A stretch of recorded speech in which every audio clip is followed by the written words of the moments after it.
Yeah, I can hear you. Oh, I didn't.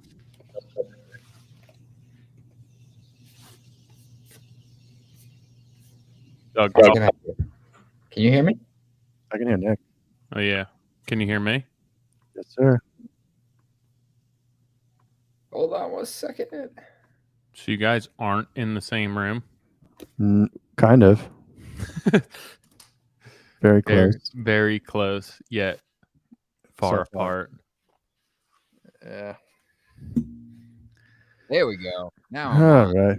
What up? Okay. Hey, Doug. Hey, Hey, Doug. what's going on, dude? We are live on YouTube. Tyler, what's up, man? How are you? Hanging, a little Hey. bit cold. Rachel just got home, so that's better. Oh, nice. Like Yeah. today? Yesterday. Oh, okay. Like as she walks in, she's like, "All right, I'm on the podcast." See ya." I mean, it was kind of that. So she was gone for 10 days. And like she walked in the door yesterday, and I was like, all right, you can take Tilly to the doctor and then deal with him after work. Now I'm gonna actually get some stuff done. Can we talk about wives just for a minute? Oh God. Our wives or just wives Just in wives. general? So Before I you start, Nick, shout out Yeah. to Talia. She's probably listening. Shout out to her. And Talia Yeah. listens. she's listening to wait to me to give her a shout out, and then she's probably not going to watch. So She's one of the live. I want to in the live alleviate stream. her. Yeah. Hi, Talia. And then so I started reading this book because I feel like Meg and I struggle. And it's specific, and Tyler, you and I have talked about this a lot offline, but like specific to tasks in the home. And I've mentioned it before, and I think I told you, I was like, at one point we got into a little spat about laundry. And she like refuses to do my laundry, and it's come up in like, funny, casual, like spat conversations with friends. And she's like, yeah, but he left a pen in his pants one day and it exploded and ruined his clothes, and he blamed me. And I was like, I mean, it's just pretty easy just to check your pockets before it goes in. She goes, it's pretty easy not to put a pen in the pocket. I'm like, all right, fair.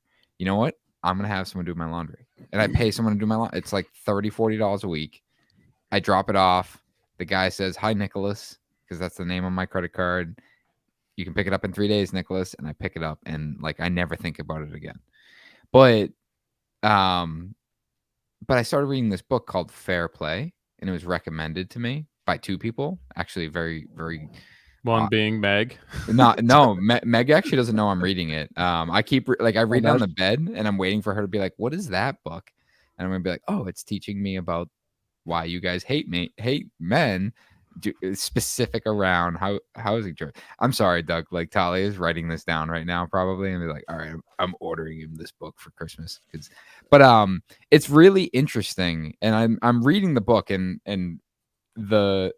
I can understand the woman's perspective of, how the premise is that as males and as providers, like we tend to take the role of like, we provide, look at all we do for you, look at all we do, like we're, and we kind of diminish all the things that they do at home. And in the book, it's like, it's silly things. It's like running to the post office and dropping off a package. But when the way it's outlined is just really interesting. And I haven't got through, I'm on like chapter 2. I always talk about these books when I'm like first beginning to read them, so I have no real context. But I'm actually not sure why am I talking about this again? Let's talk about how you only listen to audiobooks, and then you're reading like a marriage self-help book, and you actually bought a book so you could leave it on your nightstand. Hold on. No, that makes me sound like that was a setup. I always read. I always have one physical book and read one audiobook. So when I'm in the truck, I listen to an audiobook. But when I'm at home, I always have a hardcover book on my nightstand. I'm always reading. Convenient. But yes, this one I decided that I knew I wouldn't listen to it in my truck because like I'm in work mode and I needed to read it at home. But yeah, I mean, point I guess of this is it's interesting to kind of remove myself from the situation and look at like how the book is supposed to kind of outline a better strategy on how to divide and conquer and who takes what and what responsibilities. We said something at the beginning of this podcast that made me think of it, and I can't remember what it was. And because I was going to relate it to that. You started off by saying, "Can we talk about this?" No, I know. Maybe, I mean, it was Rachel was getting home Oh, and I that's what it like was. left the Oh. kids. Exactly. And that's and yes, that was what it was. Is like we're like, oh, we did all this, we watched the kids, and like now it's your turn. And it's like that's not really how it works. But I need to finish the book before I really give it a 5-star review. Do you know what I find kind of interesting about that? So Rachel travels now a few times a year, and like this past time it was 10 days and she was out of the country. So everything is on me, and she sets it up so the girls have after school and her parents are helping. But when she's home, all the household routine and taking care of the girls and bedtime and PJs and brush, like everything is such a nuisance to me. I don't I just dread it so much. And when she's gone, I actually don't mind it. Like it's not a big deal. I don't understand. I would much like when I put the kids to bed without her, it's way easier. Yeah, same. And it just like it doesn't bother me when she's not here. It's not a nuisance, and it like sometimes is enjoyable. But when she's home, I like it just if she's like, "Can you get the girls' teeth brushed?" It's agony for me. But like when she's not here, I don't mind it. It's weird. Yeah. No, it's for me, it's the fact that my kids will listen and they don't play the mom versus dad. And, my wife will just extend bedtime for like an hour and a half. Yeah. Where it's like all you talk about is how the kids are driving you crazy all day. Wouldn't you want to just like get bedtime done? When it's me, I'm like on a clock. I'm like 7:30, Indy, let's go. And she listens and we go because she's little. So we go up, we brush her teeth, read a book, put her in bed. I go right back downstairs. I tell the kids, you get 5 more minutes of the show. We go up, we brush our teeth, we get in bed, we read. I'm like, you guys, I'm going downstairs at 8:00. You have 10 minutes if you would like me to read a book. And then at 8:00, it's like if they're not listening, it's like, sorry guys, you don't get a book tonight. Like because you guys aren't listening. Mm. But they listen. Yeah. But Meg's home, it's like, no, it's like, watch the front flip I can do over the bed. Yeah, my wife hates that I say that, but like when she's gone, the kids clean up after themselves. They come in, their backpacks go where they go. Yes. They like clean up after dinner. They know that if you want to watch something that you have to do this. And like when she gets home, it's everything goes out the window. And it's like, you guys just ate popcorn in the back of her car and dumped the bucket and just left it in there. It's just I don't get it. It's insane. I mean, I don't. She's busy. She's got a lot going on. She works, and I guess it's easier sometimes for her to just do it herself than to enforce the rules. But Doug, your wife works, right? Yeah. How's that? She do primarily childcare? So we split. She works 4 days a week. She works nights, so I think she has to be there at 1, and she works till about 11:20, I think. Can you guys hear me all right? Yeah, I'm just Okay. I'm thinking 1 a.m. until 11 in the afternoon. Sorry, 1 p.m. Okay. till 11 p.m. Sorry. All right. That's more manageable. I was gonna say those are crazy hours. No. I mean, it's still crazy hours, but it's more She manageable. doesn't like to wake up early, so these hours work really well for her and her kind of routine. So you're doing baby duty in the morning? Sometimes. So I'd stay home Thursdays to watch him. My mother-in-law helps on Fridays and Mondays, and then my mother-in-law and I split the weekend. So one of us will do Saturday, the other will do Sunday, or she'll watch Sunday mornings and I'll watch, we split it up. Yeah. It's a lot of work. And we only have one. I mean, he's 6 months. So I know, but you know what? Maybe I'm a psychopath. I don't think adding more kids actually adds more work. Wrong. I think that the work just like it just doesn't like the time frame. It's still the same amount of work because they grow up, like they're different stages. Right. I mean, I shouldn't say that you're right. I am wrong.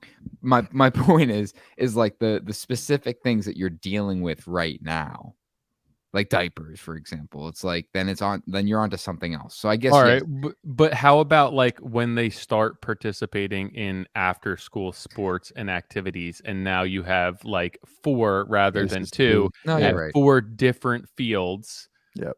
That's like to me what's scary. Where like they get to the age and it's like, well, we have to go from here on Saturday at this time. We have this soccer game, and then we have Yeah, to but drop to so me, and I so at feel like practice. to me, like it's just gonna be, it's still the same. Like if I have to go to 1 game or 4 games in that day, it's like that's still my day.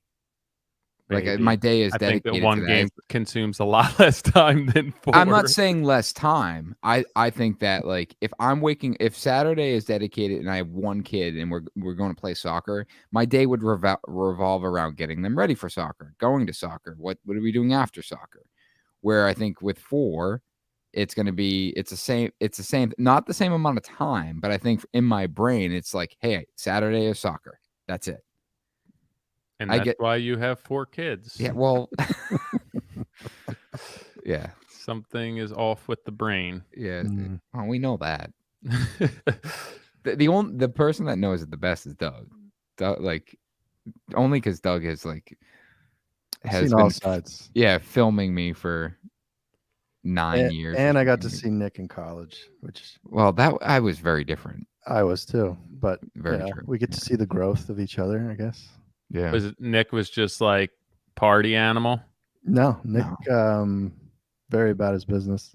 He stayed 1 weekend maybe in 4 years. Yeah. He'd go home every weekend to work. It was like the 3rd weekend before graduation. It was the worst weekend to stay too. There's nothing. It was going on. terrible. He's like, I was like, what this you is guys, what you guys do? Yeah, we're like, dude, this is the worst weekend to stay. Like everybody else left. How close was it to where you live? 80 miles. Yeah, so not super close. I mean, it's close, but No, I used to. So I always had a Friday 8 a.m., which also is psychotic. Because Thursday was always the night everyone went out.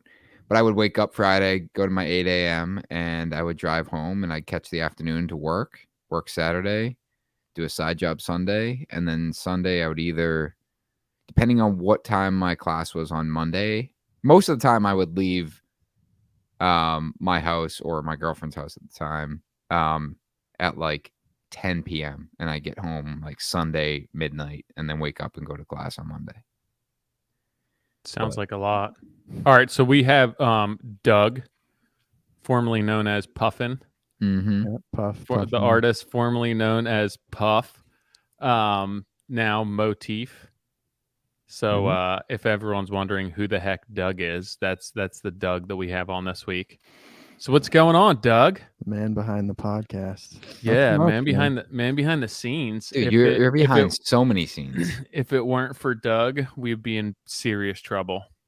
We wouldn't even be here anymore. No. I was kind of the leading force behind getting you guys to post weekly. Yes. I mean, pretty much the leading force behind most everything. I mean, Nick has a lot of ideas, but like as far as any sort of structure. Yeah, because before me, I started around episode 40 full time, so I've done over 200 episodes officially. It was the Kevin O'Connor episode. I remember very well. Specifically, that's number 40. Dude, that's so. I'm glad you remember that stuff. I can't spend believe more it's time over with it than you. 200. That was 200 episodes ago. That's crazy. 2018, Red Sox won the World Series. Wait, was that when Whoa. we went to his house? Yes. Yep. That was the only time he's been on, right? Yeah. Yes. Yeah. Man, I can't believe that was 200 episodes ago. Yeah, Ryan and I drove up that night. Yes. And then Traffic was terrible. Yeah, and we were going to stay, and we got done at like, I don't know. It was pretty Midnight? late. Yeah, Yeah. midnight, and then we drove home that night. You guys are maniacs. Yeah, you're When like, you- oh, we're when gonna you- stay. Oh, we're gonna drive halfway, and then you text me like, yo, I just made it home. I was Yeah. like, what? When I got home, I'm like, those bastards still have 5 hours to go. 6 Oh my! hours to go. I don't know what that was a long time ago. 4 years ago. I was only 30, Yeah, it was 33, 2018. 33, 32 there. That's crazy. So I guess we haven't had you on the podcast. Nick and I was like, or Nick had texted me. He's like, we had Doug on. I was, we definitely haven't had Doug on. I And then he said was, it to him earlier. I was like, Doug, I totally thought you were been on the podcast. He's So like, no, that was yours. And I was yeah, like, I went on the Nick Schiffer. and I was, so yeah, so it was not our podcast. It was Nick's No. podcast that Doug has been on. So assuming there's a different audience there, you guys met in college. Yeah, so Nick's referenced this about stories, like just because they're boring to you doesn't mean they're boring to other people. So I guess we'll revisit it. Yeah. We went to college together, Fitchburg State with an F, not Pittsburgh, Fitchburg State in Fitchburg, Massachusetts. An hour west of Boston is Worcester. About an hour west of Worcester is Fitchburg. So that gives you an idea. The way the crow flies, northwest, kind of. And you guys were obviously different majors. How do you guys meet? We lived next door to each other in the dorm room. Freshman year? My freshman year, Nick's sophomore, next year ahead of me. Oh. So we kind of became quick friend. Brian, as a mutual friend, good friend of both of ours, and it just kind of became quick friend group. And we lived next to each other or in the same suite with each other throughout college. it's funny to add to that. Like I met Brian my freshman year. We B821 was our room. And I moved in first, and then him, and then it was one of his like childhood friends that moved in with us, and he was gone after like a week or two. But we after the first year, we're like, do you want to just stay roommates? And I'm like, yeah, sounds good to me. And we were roommates literally all 4 years. But it was like our room had to be the most boring room. like people would walk in and be like, wait, you guys live in here? And they're like, yeah. They're like, where's all your stuff? I'm like, what stuff? But like, Yeah. like we didn't have a poster on the wall. Like maybe we had a poster, but like there was like, it was always clean. Like we both, I think, made our beds. Like it was just like militant. Yeah, it was. And so it was funny. Like we just decided, hey, like I felt like everyone else decided to like, switch up roommates or move around. And you and Mike, Doug, you stayed roommates all 4 years, but we ended up the last year they built a brand new building. Yeah. And I'll never forget. I remember I don't remember how I got the drawings. Yeah. But I think it was in one of our classrooms. I looked at the drawings of the new building and I found the one with the best view, and it had the view of like this orchard or whatever it was. And we got to pick our room, and I was like, I want like room A201. And they're like, that's not a room. I'm like, oh shit, they labeled it differently on the blueprint on the blueprints. So I was like, I want this room on this floor facing this direction. And they're like, oh, okay. And it did. We had a great view, but it was just like classic me. Like I'm there 3.5 days, and I'm like demanding the best view out of my window. What type of school was it? So it's a state school. A Bachelor of Science is what you get, like your degree. It's best known for nursing, actually, and then behind nursing would be communications, like film major. That's what I was, and Nick was construction technology. Yeah. Yeah. So everybody else around me was construction technology or in that field. I was the only comm major in our kind of group of friends. Did you look at other schools, Doug? Yeah, I looked at Rhode Island School Design and Castleton State College. Similar idea in Vermont, but I didn't ski and or snowboard for that matter. Yeah. And the guy there, he's like, I'll be real with you. If you don't do that, you're going to be really bored. A lot of the time people are in school. And I'm like, okay. So go hang out with Nick in his sterile room. Yeah. And it was like 5 hours. There's no convenient way to get to Castleton. So you're from Maine though, right? You're not from Massachusetts? Yeah, I'm from Maine. About 20 minutes west of Portland. You grew up in Maine? Buxton, Maine. Yep. We were talking about when you were down here that your family is like been in Maine forever and owned a farm up in Maine, right? Yeah, my grandparents have a good chunk of farmland. they've had it for 71 years. Okay, what do they farm? Uh, I feel like this is stuff. So I no should know. livestock. Forever it was usually strawberries and corn, Mhm, peas, like peas in a pod kind of peas, mhm. pumpkins. Those are Wait, kind of the big wait. rock. Can I ask a serious question? Yeah. Like peas, when you say peas in a the other peas that are loose, like in pork fried rice, do Yeah. those not grow in a pod? Those come in a pod. Yeah. Oh, okay. Well, sometimes there's peas that like you eat the whole pod and shit. Oh, like I sugar meant like snap peas. yeah. Got it. Sorry. No, that's fine. should I know just the when type you of- said that, I was like, oh my god, I don't know the answer to this. And pork fried rice. That was the first thing because I had it last night. Ah. Yeah. And they have greenhouses. So like if you buy plants that you plant in your own yard or whatever. How far was that from where you grew up? It's down the road. Did you work there? So I never worked in the fields. I worked on the storefront side. Creating content for their farm? No. What? We had two locations. One was right down the street from my house in Gorham, which is still open. And there's the Kenny Bunkport location, which is where I worked all of my teenage years and right in through college till graduation. So growing up in the town that we lived in, one of my good friends, they had like an old farm in town, kind of on the outskirts of town, and it's definitely not farm area. But they had the same thing, like a road stand. They grew some crops. They brought a bunch of stuff in and kind of had the road stand to sell stuff, but they didn't grow everything there. Yeah, similar setup. Yeah, so like the girl's father worked full time, and then the mom ran the farm, and it had been a family farm forever. And that's what they still do. I mean, she put like all their kids through college to raise them in that town, but she worked like a dog. Like you'd go and visit them in like high school, and her hands were like my dad's hands, just like seasoned and strong. And I'm like, oh my God, this is insane. I don't want to mess with you. Yeah.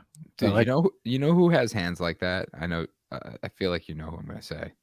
Me or Doug? Yeah. No, you, Tyler. Stan from Level. Oh yeah.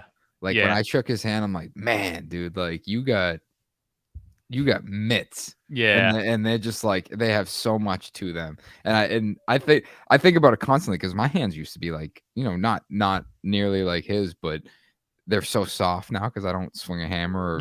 Like I last year I remember I went out and shoveled snow for like 20 minutes and I had 3 blisters. I'm like, this is insane.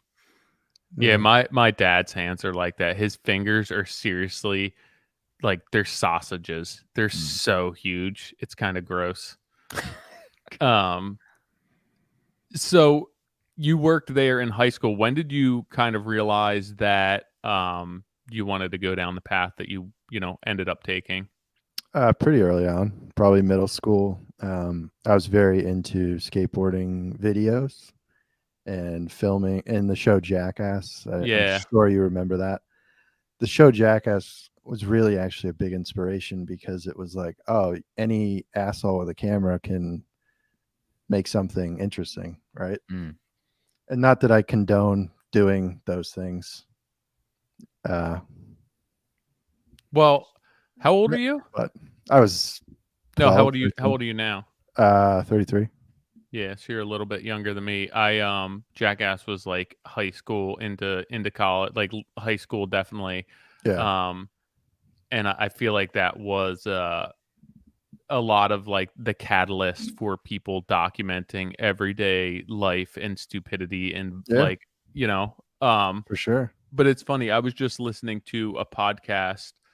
I forget. It was on like digital content creation, and they were saying that although that was like the premier kind of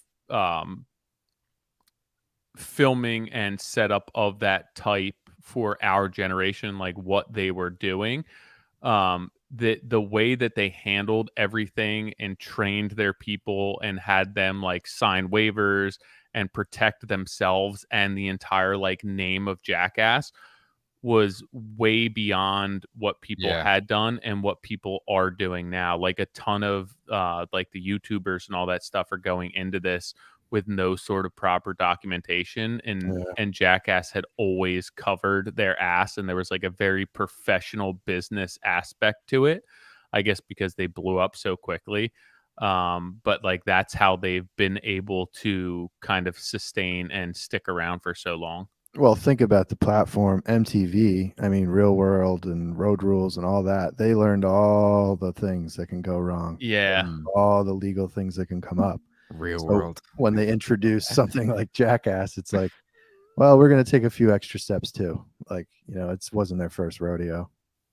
For sure. Doug, I I've never forgot about Jackass for a long time. same and when you just said like how you were in middle school and that was like an inspiration in I want to say it was 7th or 8th grade, we were tasked with a project and we had to do like a project on a TV show and we could either create our own version of it or we could do like like a diagram on a TV show we liked. And we decided to create like our plan was to create we called it Jack Butt because we couldn't say ass in school. And we had all these stunts set up and right the day before we were going to film it, the teacher was like, hey, you can't do that. And I'm like, what do you mean? She was like, so I asked one of like whatever her supervisor was like, absolutely not, like you cannot condone that. So we ended up doing like a diagram on I forget the show, I think it was called like Titus or something like that. But it was some like stupid show, like we were bummed out. But the reason I tell that story is like I've never realized that my desire to like create video actually started so young, because before that, and I wish I knew where the VHS was, because we found it probably, I don't know, maybe 10 years ago, and we popped in a VCR and watched it, and my brother and I created this advertisement for like something about America. And we went down in our basement, we hung up a big American flag, and we recorded in front of the video, and we edited it by putting it on a high 8 tape and then a VHS and the VCR, and like basically rewinding and fast forwarding to like cut all the scenes together. Yeah. And we made the video, and it was like for something in like, I think it was for elementary school and maybe middle school. I have no idea. But it's just funny. I've never really thought of that until just now. And thinking about how like that has like to think all the way through. And when you said skateboarding videos, I used to watch BMX videos. I had quad and dirt bike videos, and it was just like I would watch it for hours, and I would just over and over. And then when like LimeWire came out and eventually YouTube, like that's all I would download is like quad videos. And the music was always good. The skateboarding videos had amazing music. Yeah. Oh yeah. That was like That's where I learned about all the bands. A lot of those, skate movies, videos, whatever you want to call them, they were cut, in LA by editors who want to be cutting films, but they're like, oh, I'll do the skateboard film, whatever. Right. So they had very, very talented people working on those films. Yeah, I still love the old whether it be BMX or skating videos. I think they still hold up. They were so cool. I remember being a teenager and getting your hands on them and just watching them over and over, and like the sound. You had to have the DVD, Yeah. The VHS. Oh, yeah. They were so sick. Huevos was a quad one. I remember. Zero, Live or Die. Hot Chocolate. Sorry. That was a very popular one. Yeah. So what was it about that stuff that really sparked your interest to want to go down that path? So like it started with, doing stupid stunts that weren't fun for anybody to watch. They were really lame, with me and a couple friends. And skateboarding, a good friend of ours who's since passed away, he was very good at skateboarding. So it was a way to hang out with him and video and edit and do things I like to do and be a part of that friend group, because I wasn't very good at skateboarding, but I got invited because I had a camera. Right? Yeah. So what was that camera? I had a So I had, for a long time, I had a camera that was kind of like High 8, but it was like the knockoff version of High 8. It was like a half VHS tape, but not High 8. Mm. And then I got a GL2 Canon, which is mini DV. That was probably the bulk. It had the handle on top. That was kind of the sought after camera for skateboarding and BMX, all that stuff. It was an okay camera. So mini DV tape was the absolute worst for those of you that experienced editing tape. That's what I was wondering about, because at that point, like, the editing process is so much different. So what did you actually enjoy about that? Like, was it the filming, kind of building the friendships? Like, I can't imagine editing that stuff was fun. So in those days, yeah, it was the friendships. It was the everybody piling into my friend's minivan who had the license and going 2 hours north to a skate park that had a bowl. Like, those are some great memories, and that was the fun stuff then. And I didn't so much like the editing then, because you had to log footage, which means you had to watch through the whole tape, create in and out points of all the clips you wanted to import, go back, and then let the deck do its thing, and it would capture each little clip, and then you'd label all the clips, and then you were ready to go, as opposed to now where you just drag and drop everything into a folder. How were you learning that stuff? So a lot of it was myself, but I did take some classes in school. Could you find stuff online to help you at that point? There was, it was more trial and error. Yeah. I did a lot of stupid things, like how I exported things. I didn't know my ass from my elbow then, but it was really more trial and error. YouTube was around, but it was not anything like it is now. In 2007 and 2005, 6, that area is really when I was starting to edit. But I taught myself. So I eventually got Final Cut towards the end of high school, which was kind of the editing software for people. I had some crappy nonlinear editing software you could buy at Best Buy for like $50. That's really where I kind of learned how to edit. But no, like, you weren't able to take any high school courses I for that did. stuff, or was just basic, like, photography? I did. Yeah, there were some, but it was different. It was more like, that channel, the public access channel that has that records the town meetings. Yeah. It was sort of that stuff. There was some editing. There was definitely some things I learned. But it wasn't like anything you can do now, just because equipment was expensive and computers were super expensive. Yeah, I mean, that's what I was going to ask. Did you have access to anything that you weren't able to kind of get your hands on your own? Yeah, the computers were pretty nice. And actually, the most important thing I learned in high school was Photoshop. Yeah. So you can make fake IDs. It's been the most beneficial class I've ever taken, college, high school. Really? By far, yeah. The things I learned I use today, like every day. It's such a bummer. Like, that's the stuff that I look back and I'm like, why was I such an asshole in high school and just not engaged whatsoever? Because there's so many things. Like, I took a photography course and it was senior year, an elective, and it was just like I was just going through the motions, and I don't remember anything from it. And I know that we use Photoshop, and like I couldn't figure out my ass from my elbow now if you had me pull up Photoshop. Now it's very click and point, and there's a lot of scripts and processes that do a lot of the things that people used to had to do kind of, by hand, manually. So it's become very automated, but it's definitely one of those classes that really paid great dividends.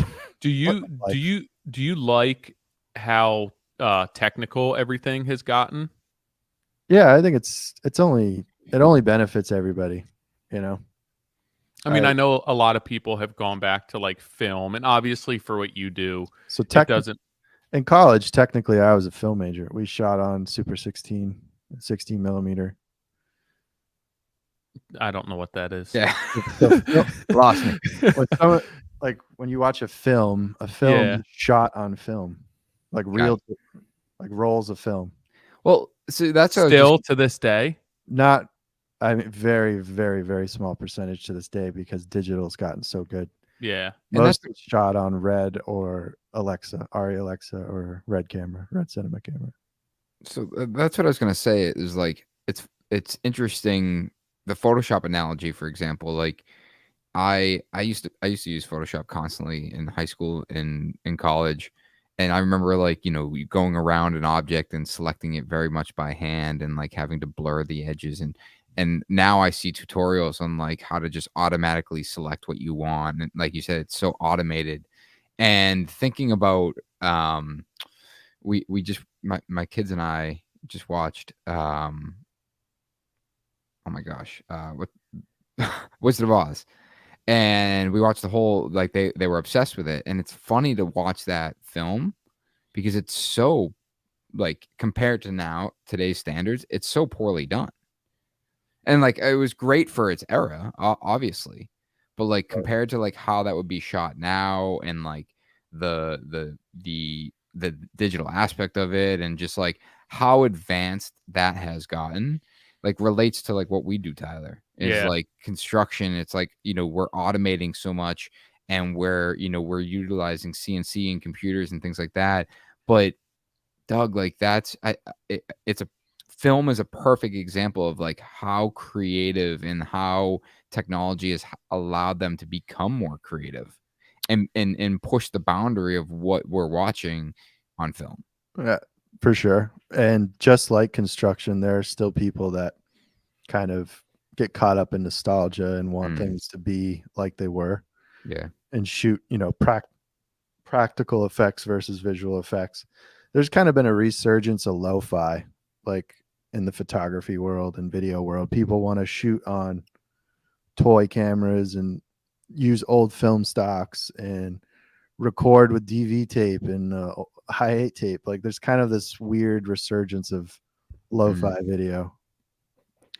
But there's, for sure, technology's gotten to a point where your phone now could probably shoot as good of anything shot in the 20s, 30s, so on. It's funny because before my wife and I got married, and that was 2011, we had a DSLR, and we would like take photos with that because they were so much better than your phone. And now it's like, that thing's somewhere collecting dust because your phone just takes so much better photos now. The amazing thing about the phone is, like, yes, it's pretty close. It's eliminated the whole market of point and shoot cameras. Yeah.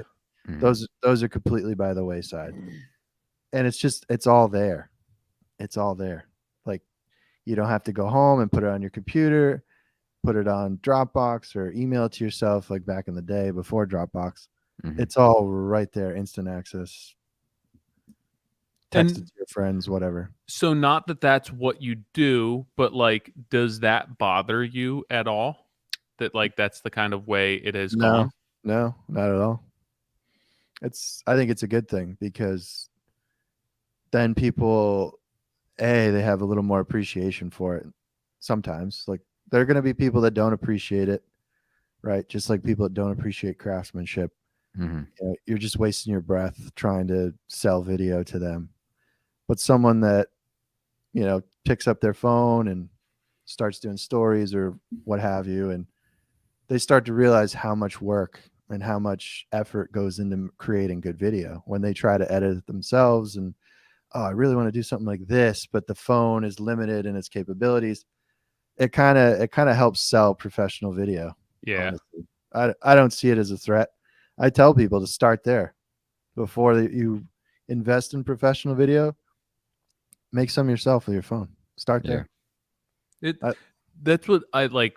what you do, right? So there's people who, I guess it's scale, but the fact that you have to understand the cameras, you have to understand the actual directing, filming, lighting, setup, right? And then you have to understand the technological aspect of editing. Like it has to be consuming for you. I mean, sound. You forgot a big one there. Oh, sound. Sorry. See, this is why I don't do this for a living. Yeah, it's a lot. There's a lot of things to think about. So when people, ask me like where to start and all these things, it's like, okay, well, gear. It's easy to recommend gear, but like you said, Tyler, the knowledge that goes into using that and using it effectively, it's purely experience, time or looking up tutorials. Like if you want to invest the time and not spend money, buy yourself a camera, do it that way. If you'd rather spend money than investing your time in learning video production, hire somebody. It's like anything. Yeah. I mean, like, even now, I know a lot of people who shoot stuff don't buy equipment because it's so expensive and they just rent it, and the technology is obsolete so quickly. So, like, how do Yeah. you even go about that? Where it's like, do I buy a camera or do I just rent something? Oh, we 100%. If you're doing really high end stuff and say you only do, maybe two big shoots a month or whatever, 100%, it makes sense to rent. Yeah. Where Nick and I don't know, we're shooting at least, I'm shooting something at least twice a week, if not 3. Mhm. And it's worth it. You got to have your own camera. It Yeah. doesn't make sense at that point to have rental gear. If we were going to do something and we really wanted to go all out, sometimes we rent. Yeah, well, we rent lenses. Like when we first did that story video, I think you rented a camera. And when we've done some of the final shoots, we rented lenses and actually renting cameras is a great way to see if you want to purchase that camera. Right? Yeah. So we rented that camera, and I'm like, I don't want to buy this. Yeah. So yeah, and it was like 15 grand or something like that. It was a similar cost point to the one we ended up getting. Yeah. But it's a lot. How long are you getting out of, like, with everything changing so quickly now, how long are you getting out of the equipment? My last camera is a Panasonic GH5. I bought that in 2017, and we just bought that camera last November. So I got quite a bit of mileage out of that, and it's beat to shit. Like it's really plaster, dust in the shop, concrete. Every type of substance has been on that lens, and probably in its internal. Do you think that it's going to, like, that time window with how quickly everything kind of evolves is going to get smaller and smaller? Yes and no. I mean, you can get 8K cameras now. You can get, but really, what should dictate why you buy a new camera is what audiences are demanding, right? So if you can justify a purchase of, like, oh, people are really clamoring for 8K on YouTube, we have to have an 8K camera. That's just not the case. Right. I mean, making the switch to 4K made sense. I don't think, as long as it's relatively, you can hear it and it's relatively clear, I think most people don't care about resolutions. I mean, if you're shooting a film, you have to shoot in the highest resolution there is, usually, right? To kind of time proof your footage as much as you can at the time. But for what YouTube is, I mean, a lot of people still shoot with GoPros. Yeah. And that was the only time it's always been audio that people complain about, but the only time that we've had complaints about video were primarily around when I was doing the GoPro. Yeah. Because they're like, oh, I'll get rid of the fisheye. I'm like, no, you're right. Like, fisheye actually looks kind of like shit. So, and the new GoPro we use for time lapses, they've kind of fixed that. Yeah. You can still do it if you want, but it's called linear. So it's still wide, but it's a little more, it gets rid of the barrel distortion. Right. So when you got done school, did you start your own company right away? No, I got hired right out of college. So part of Fitchburg's program, and when I get done telling this, I'd like to talk about whether we go to whether you should go to college or not. I know you guys talk about it a lot, so I'd like to chime in. But part of Fitchburg's program in the comm department is you have to do a half semester. You have to do a full semester of internship. So I stayed local. A lot of people went to Hollywood or Burbank or New York. I stayed local, and it was with a small ad agency in Worcester. And I got hired right after my internship, and I worked there for almost 4 years. And what were you doing there? I was doing everything. I was the only videographer full time, doing editing, shooting. Fitchburg placed you there? Yeah. I don't, and I probably was told this, but I don't remember that being communicated to me that, hey, when you graduate, we help job placement, because I got hired right out of school. So for specifically to the comms department, they place you in an internship for your last semester. Oh, got it. So, because I got a call, like it was 2 weeks after I graduated, I got a call saying, hey, I got your info from your school that you just graduated. I'm sure they have job placement for people that don't have the internships, but yeah, I just didn't, like, again, looking back, I'm sure they probably did tell me, and it was just, you think about, like, today it's easy. You can target people, through social media, but like back then it was like, no, they were populating some sort of email list and sending it out to anyone that was probably looking for a particular job. Yeah, so then the predominant social obviously is Facebook and Back Instagram, then. Facebook and Twitter. Yeah. Yeah. YouTube Instagram wasn't around. No, Instagram was in its infancy. I mean, it was gaining steam. It really didn't pick up, I think, till 2012, 13, until it was eventually bought by Facebook. But YouTube was starting to come into its own around that time. It was definitely becoming a force around 2011. Yeah. So what was, like, what did that job look like for you? What were you doing? I mean, I know you said everything, but like, I don't know what everything is for what you do. Yeah. So that's the only job interview I ever sat in, was for that internship with Joe. He's still a friend. I call him right around this time of year every year to check in on him. I used to do work for him as well when I went out on my own. Definitely an early friend in my life. Side note, job interviews are possibly the worst thing ever. It's literally the only one I've ever sat in. All the other jobs I've gotten, they've been offers. So I'm thankful for that, because it was horrible. Yeah. But I made it. So they encourage you to make like this resume talking about all the films you made. And Joe is a very blunt person. And he's like, I'm very concerned that you've never held a job. And I'm like, oh, I've worked on my grandparents' farm since I was 13. He's like, oh, you're hired. Done. Right.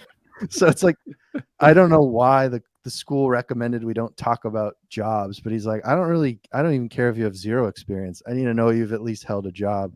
Right. So that's all he cared about. But so I was kind of thrust into the fire, because after my internship, the other full-time videographer, he was leaving. So I got a little guidance from him, and he's actually still a good friend. We're still in touch. But I was kind of left holding the bag, if you will, to kind of make my own mark with it. So I was shooting on a Canon 5.2 Mark D at the time. That was kind of a good camera to have. And we had a big Panasonic, like, EGN camera, which is like what a TV crew would have. And this is owned by the ad agency? This was owned by Joe. And we had a decent computer set up for editing. And so he'd have clients, all the colleges in Worcester, people in medical fields, people in the sheriff's office. I literally did a video for almost every industry while I worked there. Education, literally traveled the country shooting videos for charter schools. I was in a maximum security prison to film interviews with inmates. There's been I got a ton of experience, and literally touched almost every every industry filming. So I'd be in charge of that filming. Joe would kind of direct, you know, they'd schedule, him and his wife would schedule shoots with their clients and that sort of thing. And most times Joe would go with me, not always. He'd just let me know, all right, we're doing this shoot, and, you know, get a little directive on what the edit would be, and kind of put that together. You know, editing, motion graphics, meaning like, you know, like lower thirds of a title, maybe like an animated sequence of text explaining something over the video, like anything and everything on screen at one point while I worked with Joe, I was doing. So when you were on these jobs, are you were handling some of the directing yourself if he wasn't there? Yeah, at some points.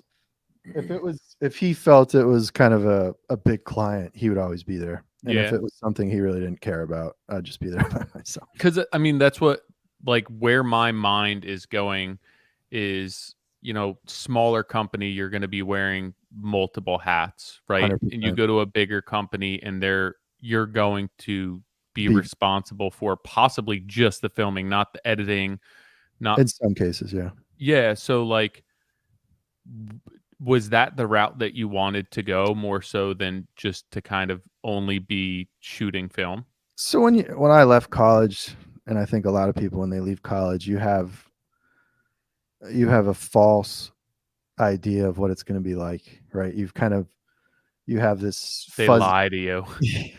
No one lies to you. This is not what this job Fitchburg description. Fitchburg was actually very, very upfront about everything regarding. I never actually worked in the film industry, but they were very upfront about that. On my first day of film class, the professor was like, if you know somebody in the film industry working right now and you have their phone number, you do not need to be in this class because you have a bigger leg up in getting into the industry than graduating from here. So you can leave. Did anyone leave? No, no one knew anyone. I would have been like, see ya. But Going to meet someone. they were always very direct about what it was like. Like, you know, they weren't beating around the bush. So did you prefer working for kind of the smaller company? Because if you don't know what you're doing, right, that could be very overwhelming to go and film and also be directing. Like, what the hell do you want me to do here? Yeah, I was at many points very overwhelmed. I'd done, you know, projects, but like in films, well, making a film in film school, you're encouraged to take a single role, like you were talking about. So on one film, I was lighting, right? I was handling that sort of thing. On another film, I was co-cinematographer doing the camera work, right? None of the stuff I did in film school prepared me for working at an ad agency, really. I mean, it's great for setting up a shot and that sort of thing, but it's not what it's like when you have to do everything yourself. I think that might be what you're getting at. So at many times I was overwhelmed and trying to figure it out by myself on the job. But yeah, I mean, I think of it like it's a blessing and a curse. it is. I think that being thrown to the wolves and having to figure things out on your own, you're going to retain that. They're very hard lessons to learn. Sometimes that's a longer kind of tumultuous road towards where you want to be. But at the end of the day, right now, you know, 10 years later, that's kind of what you're doing. Yeah, no, it's definitely, though I looked at those 4 years with Joe as a master's, right? Yeah. I mean, that's really what it was. He took a chance on hiring me as literally someone without professional experience, right? So, you know, my salary reflected that fact that I had no experience. By the time I left, you know, he'd invested a lot of money in me to be good at something. And I'm like, yeah, I'm going to go on my own now, you know, but he was respectful of it. And he understands that's kind of the game, right? He never, I don't think he ever felt any animosity towards me for doing it. But it was also, it was just growing pains. It was a husband-wife team. It's a certain dynamic, and I love them both, as people, but I couldn't grow as a professional continuing to work there. That's eventually why I left. Mm-hmm. But I'm eternally grateful to them for, bringing me in and letting me learn the hard lessons, Yeah.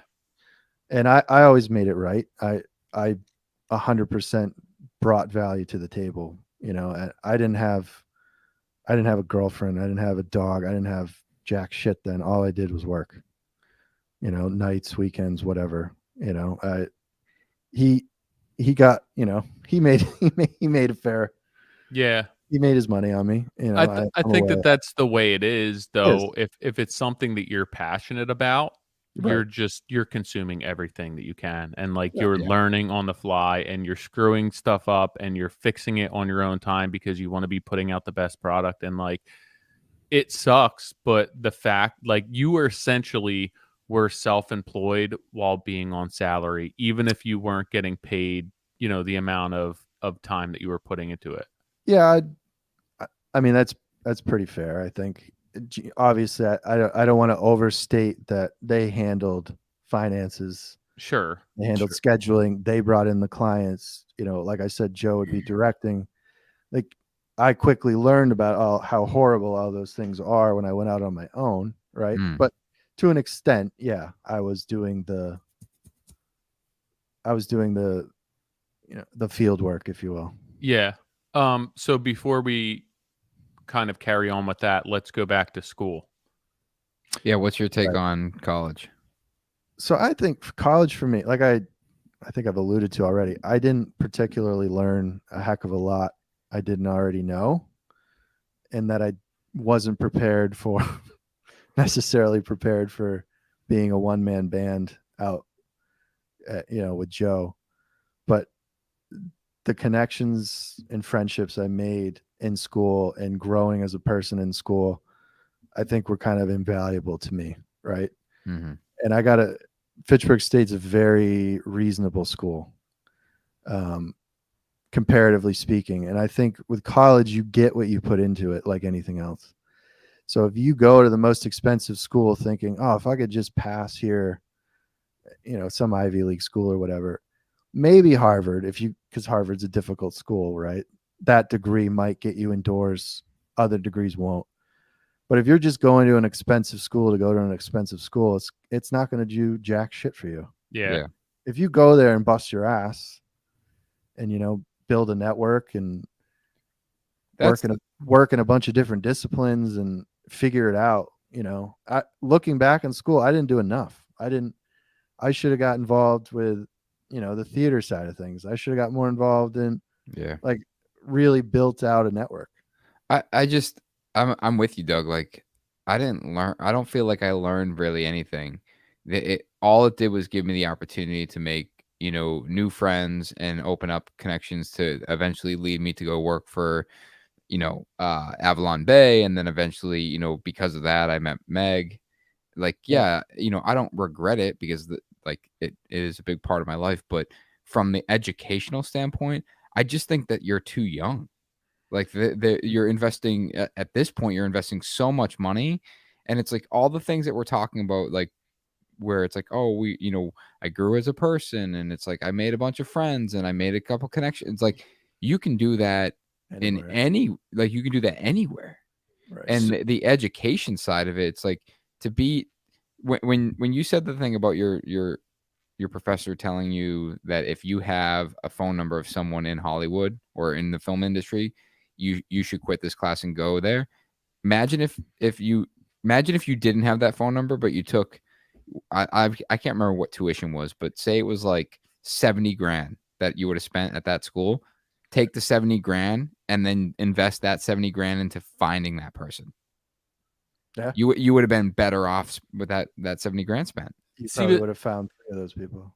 The difficult part of that is its perspective. And totally, at 18 to 22 years old, like, people straight up told me it doesn't matter. Like, the degree doesn't matter. It's the network of people and kind of building those friendships and enjoying yourself at school. Hearing that at 18 to 21 is completely different than saying that and being able to fully absorb that when you're 25, when you were 30. It's almost like Nick said, you're too young to grasp. yeah, like even when like we tell people that there's an audience of young men and women who listen to this and we say that, but you don't like it doesn't resonate with you. You really can't um like gauge what that means until you have more life experience. And it's almost like, hey, what if the college years were 25 to 29? Like, how much more would you get out of college than 18 to 21? I think you'd have less people going to college, and I think and people that did go would be more serious about it. Yeah, I mean, sure. I think that I would like at 25 would get so much more out of college and be way less worried about shit that didn't matter. That like that experience would have been far more valuable on a professional level than the experience I got being 18 to 21. I mean, that's a great point. I think that's a fair point because it's around that age. So when I started Puffin Media, I was 25, around 20. I think I was late 25. So, and then you kind of realize, I reached out to Nick kind of early on. There was mutual interest there, and eventually, was that when you started Puffin, like right when you started. Yeah. So you reached out while I was still working for Joe. Yeah.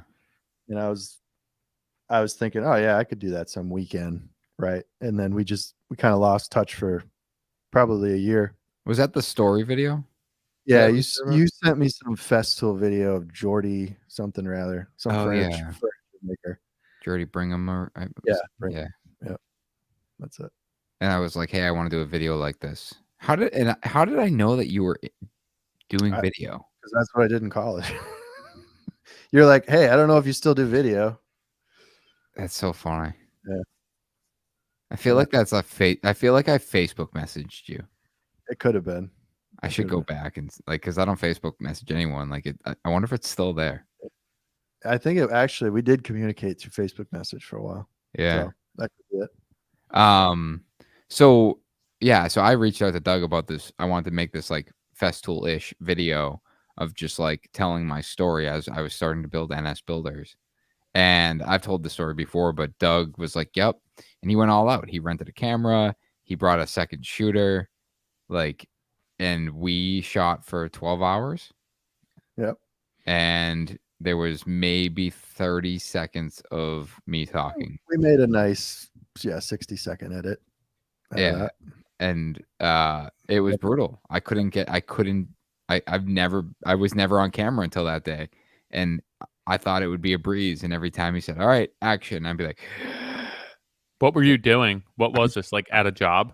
No, it was at your shop. Yeah, the first shop. It was just like, it was supposed to be like, my name's Nick Schiffer. I own NS Build. I mean, the video still exists. Yeah, do we have this video? Yeah, we do. I'll send it to you. It's on YouTube, isn't it?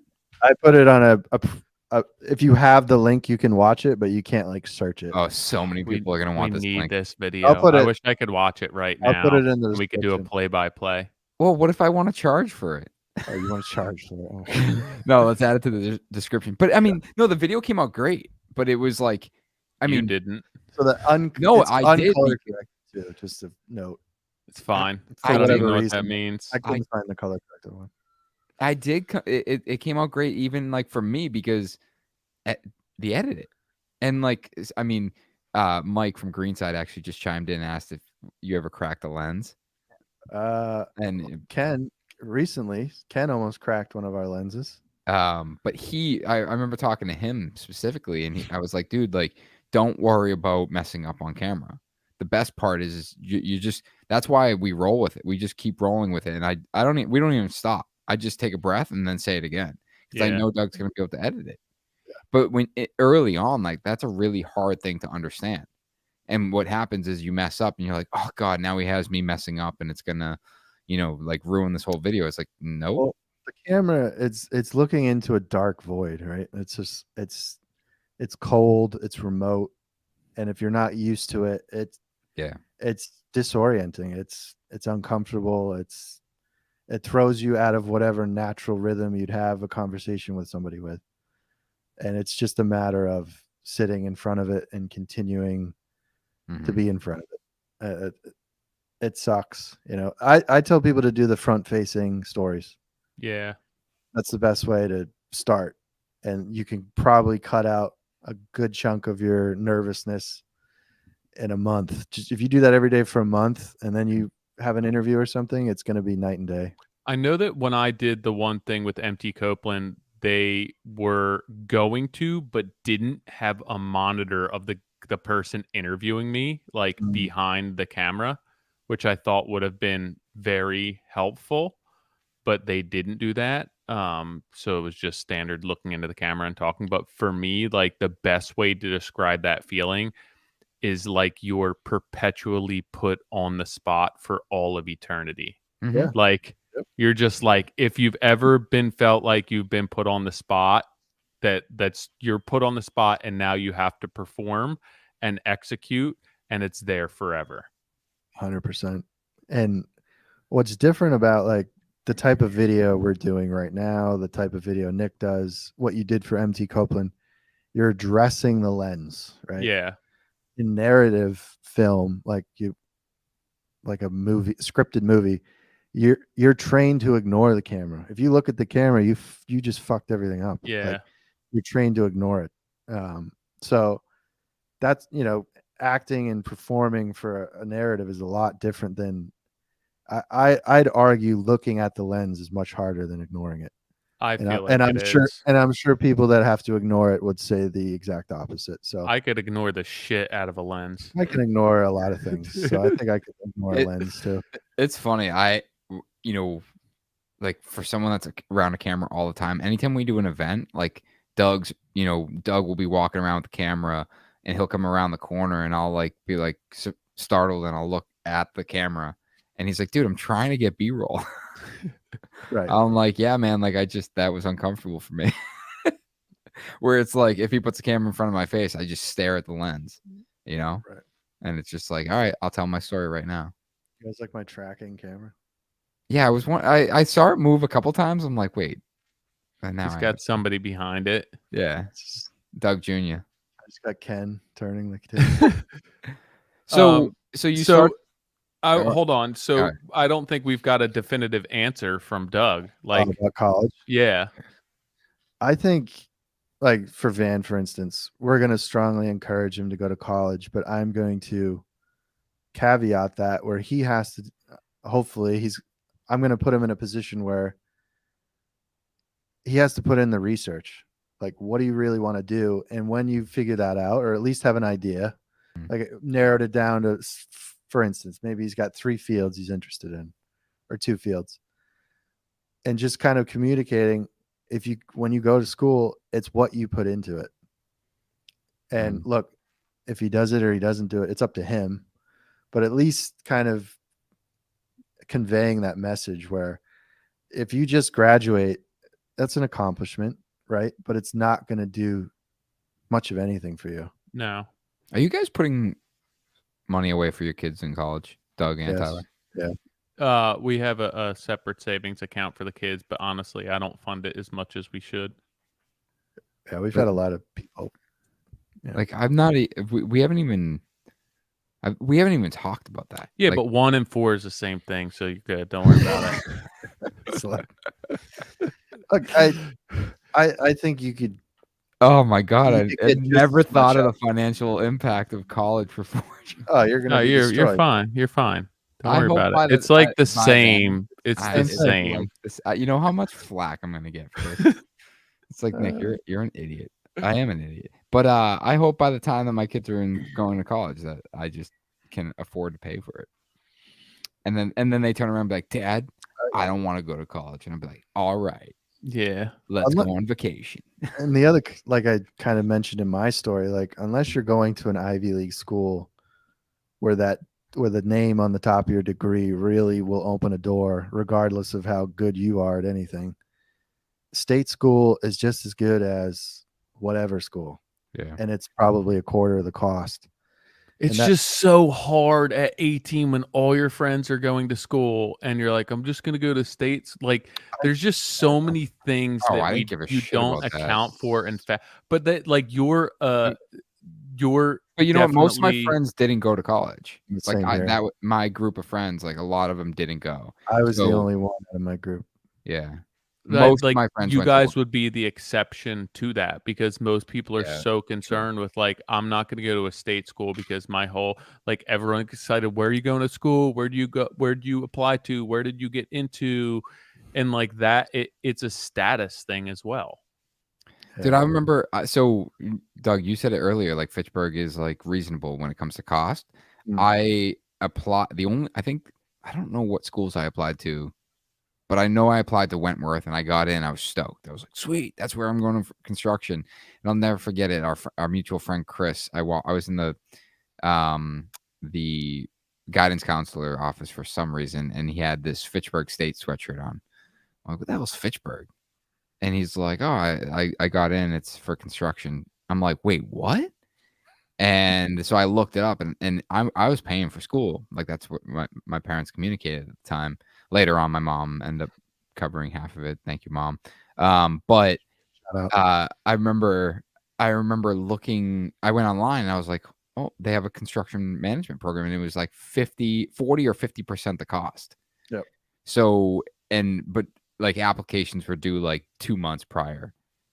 Yeah. So I called and I was like, hey, I want to apply, but I know I'm late. And they were like, yeah, no problem. Just apply. And I applied and they immediately said, yep, you're all set. You're accepted. So and I was like, great. Now I just saved myself like $80,000. Yeah, that's kind of my big takeaway. The equivalent of Wentworth to Fitchburg for you was God, what's the school in Boston? It was just on the tip of my tongue. Fitchburg right now for 2020 to 2021, 10,830 for in-state and 16,910 for out of state. I got in now. Yeah, 2021 to 2020 to 2021. That hasn't gone up nearly as much as I thought it would. Yeah, I'm pretty affordable. My kids could go there. This is a fucking ad for Fitchburg State. We should send them a goddamn invoice. Well, they send me an invoice every year for donations. Oh I'm yeah. like, oh yeah. You got yours. Sorry. Yeah. I remember going to the financial office and handing them check and filling out paperwork, and they were like, yeah, you don't qualify for financial aid. I'm like, great. Like, how much do I owe? They're like, $12,000 tomorrow. I'm like, cool. Great. But yeah, that's kind of my thing, is like, kind of after going through school, realizing it's what you put into it. It doesn't really matter. I just don't think our kids. I just don't think college is going to be a thing for our kids. I really don't. I think it's got a place. I just think it's criminal. What some of these schools charge and the return on value. And look, people talk about this ad nauseum, but like it's screwing over a generation. And selling them a false bill of goods. But at the same time, it's such a massive source of income for like our government that I can't imagine that it's just going to be gone. Like there's going to be some sort of workaround. That's fair, and I think that's a big reason why we see the trade schools, like the vocational schools, being adapted into fields that aren't blue collar. Yeah. Where it's like, oh yeah, there is no construction or carpentry class anymore. Or it's like we have an intern working for us, and the shop teacher came and we were chatting. I'm like, hey, is Metal Fab still there? Did I already say? I feel like I said this on the podcast already. And they're like, no, well, it is, but it's combined with machine shop. And I was like, oh, what about auto body? And they're like, oh, it's combined with mechanics. I'm like, these are all different fields. Yeah. And you guys are just like condensing them. I'm like, what else is there? Like, oh, now they have criminal justice. I'm like, criminal justice? That's not like, it was all shop. Like, I mean, I'm not saying criminal justice doesn't make sense, but that just doesn't, for everything else that school offered when I was there, that wasn't even in the realm of it. And like environmental science, it's like that's a different type of school, in my opinion. Doug, when when kids, I don't know, when people go to do like freelance film work, does it depend on the company if they're looking for a degree or more so experience? No, I can 100% say nobody gives a shit. Do you make good videos? Mm-hmm. It's, I mean, it's Looks like you don't need to go to school. no, There you go. no, and like, yeah, if your family business is video production, and your family's been teaching you how to make videos since you could walk. I mean, you don't need to go to school, unless you Yeah. want to. Mm. Your family's gonna set you up or whatever. If you make good video, I mean, dude, there's so many nobody platforms. cares. There's so many platforms now. It's like Nick, did you hire me because I graduated from? We met each other there, but you don't know if I graduated. You left a year before me. Did you check? Yeah. Nah, no, you didn't. No. I almost want to tell kids like go do a post high school 4-year like work hiatus, whatever you want to do. Like spend instead of going to college, go spend 4 years working. And if at that point, at 22 years old, you want to go back to college, make that 100%. decision at I that point. like Yeah. fully on board with that. Where it's like you spend that 4 years and put your nose to the grindstone of something that you like, and even if it costs you money, which college costs you money, right? Yeah.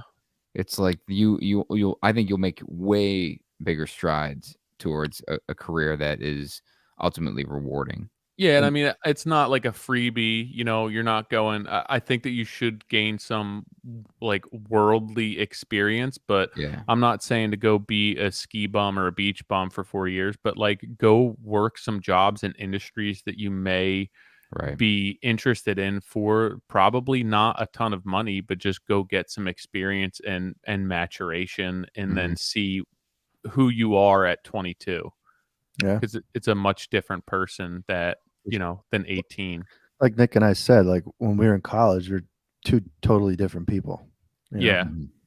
But I mean, if you think about it, right, where I go back to college and it's like there's potential meetings and networking opportunities on a Thursday night and after school, and it's your priorities are completely different at 19 years old, that like you're going to forego those networking opportunities to go party or to go hang out with a chick. And if you understand kind of the way the world works 5 years later and somebody was like, hey, there's a networking opportunity at 6 o'clock at night on a Thursday, you're gonna go do that because your priorities have shifted.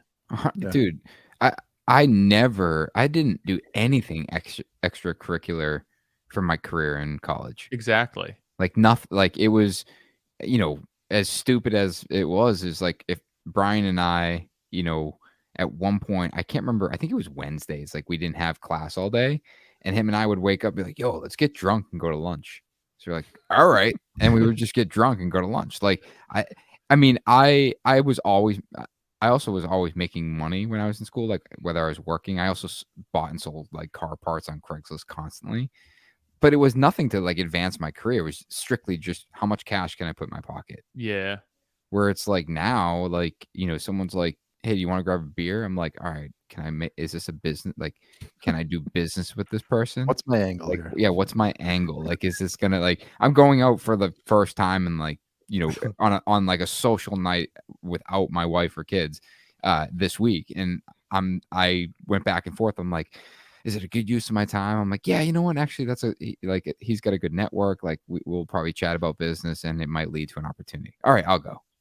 Yeah, I feel like the most rewarding part of college for me was using our meal coupons to check bums into the cafeteria and just set them loose.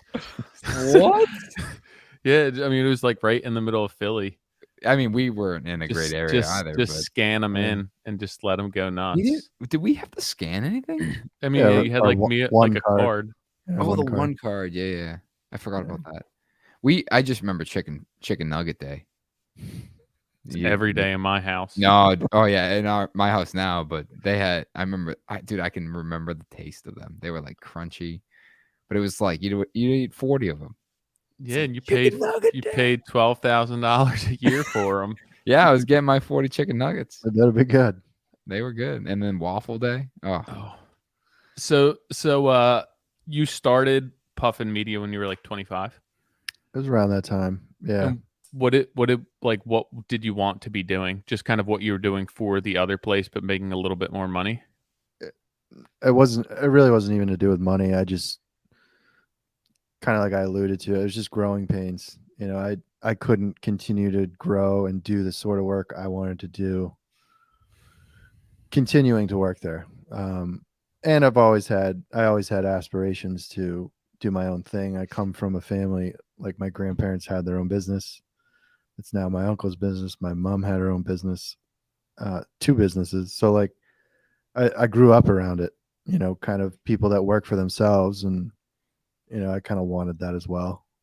All right. So, question. Obviously, when you go out on your own, there's a ton of struggles and hiccups that you don't realize on your own. Do you think if kind of knowing what you know now, you could have stayed put in the position that you were and taken it to the next level without going out on your own? For sure. Yeah. I was probably going to allude to that at some point. Like I should have stayed there another 4 years, Yeah. 5 years, because I'd just gotten to a point where I was useful Yeah. beyond being worked like a dog. And that's not an insult to them. They didn't make me work like a dog. I worked like a dog. Yeah. I mean, you're stuck within Yeah. your own capacity and like the limitations of your own world and knowledge. That's all. That's Yeah. all that was ever afforded to you. Yeah, and kind of there was other stuff going on in my life at that time. I'd just gotten out of a long-term relationship, and I just wanted to get out of Worcester too. Like I wanted to get away from that area. Yeah. I think that's important to note. Like what you just said is you got to a point where you were useful, but you could have continued to elevate in that position. And I feel like a lot of people, especially in our industry too, they get to a point where they feel as though they've capped their role and then they go off on their own and go to do it themselves. Where the reality is it's like and this is what I struggle with right now is like, I want to build these career paths for everyone in the company so they understand like how they continue to grow. But thinking back when I was an employee, you know, yeah, I ended up leaving and going off my own. But when I was there, I was always trying to figure out like how do I fulfill my role 100% and then continue to provide value on top of that. And I think a lot of people just once they fulfill their role, they stop. Where it's like, here's the opportunity. You're fulfilling you're fulfilling 100% of your duty. It's like now you can have that conversation where it's like, hey, I'm doing all the video. I'm alleviating you from directing these jobs, like in your position, right? Where it's like, how about I also take this responsibility on? Yeah, and I think it was impatience, Of course, lack of communication. So it had been communicated to me that they had a bigger role for me. They wanted me to be more part of everything, and you know, they looked at me as a part of the future. And for whatever reason, when I got stuck in some sort of loop in my head that they were just kind of leading me along, and which is not the case, 100% not the case. But I think looking back on it, I was just unhappy in my personal life, and that carried over into my work life and kind of tainted it. I mean, they probably also, if they hadn't had somebody in your position or understood how to get to that position with you, maybe they didn't know, you know? And it's like, how do we get him there? We don't, like, they're going through the same exact thing as you are, just on a different level. Yeah. And I look back to the day when it was an emotional day when I quit. And it's like, if I sat there and instead of being like starting the conversation, literally saying, I can't work for you any longer, and saying,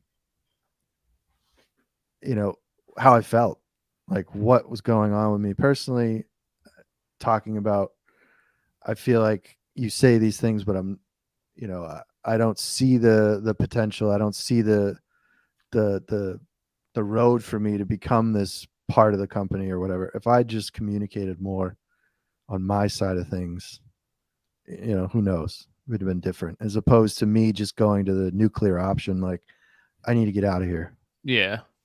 I mean, it's so easy to look back on everything and say, In I should have hindsight, stayed yeah, there. Yeah, like I should have stayed there 4 years, where you didn't have the communication skills until you went off on your own and understood the way the world worked and the workings of the business and the struggles that they probably were going through, and a lot of things that they, Yeah. may not have disclosed to you. You're probably more aware of after the fact, and like the communication skill set that you had 3-4 years later is completely different than then. So I mean, it's impossible to say that, but it's a nice sentiment to be like, hey, it would have worked out. Yeah, all right. True. Exactly. The rose-colored glasses, Yeah. looking back in history. But yeah, I'm internally grateful to them. I have no animosity towards them. I don't blame them for any of it. It's 100% me. It was me in my own head. Yeah. But I did want my own thing. So that was part of it too. And I saw that as a good opportunity to A, get out, B, start my own thing and get away. And it all kind of came together that way. But a big mistake was leaving Massachusetts. I moved back to Maine with my family, my parents, and kind of just to kind of regroup, right? Take a step back and all that. And which was the biggest mistake I made, because I'd spent, college and the 4 years in Worcester building relationships and connections in Massachusetts. And then, oh, hey, I'm going to start from scratch in Maine. Yeah. That's a big do-over at that point. That was probably the biggest mistake. And that's when we first started working together. Yeah, when I was in Maine. Yep. And you were I moved back to Maine, and then I started driving to Boston 3 times a week, or as 5 times a week, whatever. A lot. How far is that drive? No traffic, 2 hours, Yeah. depending on what part of Massachusetts. Boston, 2 hours. Wherever your shop was, Nick, is like, oh my God, forever. That took forever. That's 3 hours. It sucked. Yeah, that sucked. North Shore, hour 40. Yeah, fucking hour and a half. So what were you doing to land work at that point other than Nick? So I signed up for there's a lot of video service websites. I signed up for several.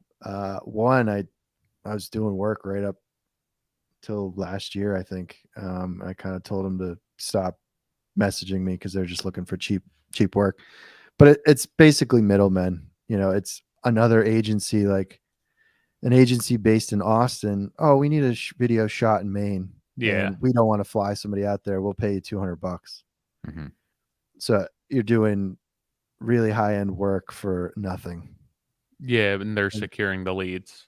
Yeah. Oh, I can't imagine what they were charging and compared to what I was getting paid. But I did a lot of that.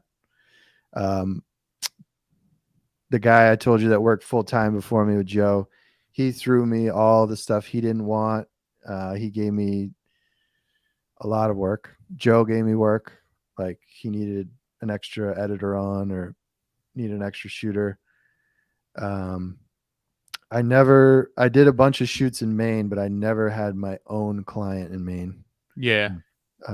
Nick quickly became my biggest client, and then I moved back. That's when I moved back to Massachusetts. And then other builders started hiring me. And I was like, nope. Well, after that, I did take another corporate job. Puffin Media. I guess I got to a point where Puffin Media was stressing me out, doing everything myself, right? Taking on selling, scheduling, like taking on everything. I don't know. I got burnt out. I didn't know how to say no. I didn't know how to, take time for me and sort of figure it out that way. So I kind of quit everything and then took a corporate job. Well, it's changed company names now, so it's called, at the time it was called IDG. Is a company that got started. They wrote about technology in magazines. They were very slow. Surprisingly, a company that wrote about technology was very slow to adopt the internet. Sounds like the most boring job I've ever heard of. Yeah, it's up there. It's up there. So they literally were just throwing money at video, trying to make themselves relevant. So I cashed in on a salary for. I only worked there about 18 months. It was never gonna last. And that was in Massachusetts? Yeah, that was in Framingham. I think it's moved now, but it was a global company. Were you doing side work too at that point? Yeah, I was doing stuff for a lot of stuff for Kukin Brothers. Yeah. I was doing stuff for Nick. Mm-hmm. And I was working, 9 to 5 plus there, and then coming home to do side work. So eventually, again, I got to the point where I'm like, fuck this. I'm just going to go do my own thing again. I don't want to, work myself to death. I actually thought I was having a heart attack. One particular evening, it was just a panic attack. But I do remember that. I went to the hospital because I thought I was dying. And this is when you're working 2 jobs? That's when I was working at the corporate place, putting in, I don't know how many hours, a lot, and coming home working till 2 or 3 in the morning on side jobs. And it's not a shot at Ryan, but I was working on a Kukin Brothers project. So how did you go from not wanting to do your own thing anymore to taking a salary job to continue it, just like the inability to say no? I think it was just like when I left Worcester, it was just like I need to just escape this. Yeah. As opposed to confronting my problems, I ran away from it. And it caught up with me when I thought I was having a heart attack, right? Like, I think that point was kind of a defining moment, in my life. That'll do that. It'll, if you think you're dying. It'll make you think about things. And I was just running away from problems, not confronting problems. The old fake heart attack trick. Yeah. Your body telling you to just deal with it. Yeah. I guess. So, all right, that happens. How does your mind tell you that going back on your own is the most logical choice? Because the corporate thing, look, easy paycheck. I was probably working harder than I needed to. I could have 100% phoned it in. Mm-hmm. Show up 3 days a week, put in bare minimum effort. Everybody's happy as long as those boxes are getting checked. Nobody watches the fucking content. Nobody gives 2 flying Fs. As long as that video is in that article, no one cares. As long as that live video runs properly with the CEO from this company and only 3 people watched it, no one cares. So I just felt like I was putting in all this hard work for a bunch of content nobody cared about. At least on my own, make about the same money or whatever. At least I know I'm making stuff for people that care about it or want it. And someone will probably watch it. But if you're going to put in the work, at least have someone see it, I guess. Yeah, so it was just a meaningless job that, you weren't getting any sort of self-growth and fulfillment out of. I did pick up some good skills around live streaming. They like I said, they were throwing money at video. So we literally built out about a $30,000 studio, which now would cost a lot less because things aren't as expensive. But I got, if anything, I got that out of it. Yeah. But it was just a job. Yeah. I mean, it was a job that you don't feel that you were growing as a person. No, it sucked. After the first 6 months, it was like waking up and be like, oh God. Yeah, that's the worst. Even if they pay, it doesn't matter how much money they pay you. It's just like, I can't do this. Yeah. Can I interrupt for a second? So I decided to pull up my Facebook Messenger. It's in there. Oh, okay. July 29, 2015. All right. I won't read the whole thing, but it's you, and you say, Nick, I'm going to get right to the point. I want to make video for NS Builders. Boom. Goes on to say, I'll honor the original $400 budget that we spoke about. And then if you're interested, let me know. And I said, first and foremost, I'm not wary of your skills. And I was actually hoping that you would still do something for us, but figured that you were too busy. There you go. So I just reached out. Yeah. Still honoring the price. Wow. Nick got a deal. That's all I'm Yeah, gonna say. I definitely got a deal. I took that one on the nose. Yeah, for real. But when you that's left, why he did. That's why he didn't want to do puffing anymore. Nick's friggin' dragging him through the mud. No, that dude. I was so like, I knew Doug was grinding, and Doug would like invoice me, and I was like, I stopped everything and would pay him first. Nick would instantly pay money when I sent him an invoice. Him and Todd Within Wilson. a minute. Yeah. Him and Todd Wilson. It became a game for me. That when the invoice came in, I would see how fast I could pay it. And I remember Todd, if I go back through his text, there's a text there that says it, where it's like, that took you 45 seconds. I was like, I know, I saved my credit card information the last time.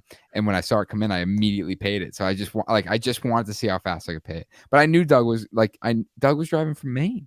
Yeah. And I'm like, dude, like, and he was open about it. He's like, dude, I don't know if I can do this. Like, this is too much. You know, I think I'm going to take a full-time job. And when he did take the full-time job, it sucked because like we weren't doing the content anymore or as much. And then you were doing the side work, but it was when you posted a video for another builder that I scrolled by. Got all jealous. What's Facebook message look like? No, it was a video and it sounded and it looked like mine. And I stopped and I was like, that's not mine. That's not me. And I don't know where the message would be because it's not in Facebook, but it was, I messaged Doug and I was like, Doug, what's it going to take for you to quit your job? Well, so I'd been back on my own at that point, and you're like, what's it going to take for me to get you full time to not work for anyone else? Because I started when I was at IDG, I started doing more stuff for you.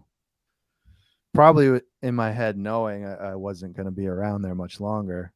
And I was literally spending my whole day at work doing Nick stuff on the work computer. Just like, yeah, this computer's better than mine at home. Let's do it right here.